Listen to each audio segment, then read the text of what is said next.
தன்னோட ஒரு கண் இமைகளை சிமிட்டிய ஒருத்தர் ஒரு புத்தகத்தை எழுதுறாரு. அவர் தான் ஜீன் டொமினிக் பாபின்றவர். இவர் ஒரு பிரெஞ்சு பத்திரிகையாளர்.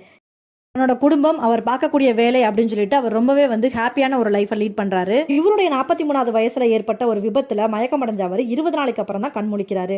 அப்ப அவருக்கு தெரிஞ்ச விஷயம் என்ன அப்படின்னா, தனது இடது கண் இமைய தவிர வேற எந்த உடல் உறுப்பும் இயங்காது அப்படின்றதுதான்.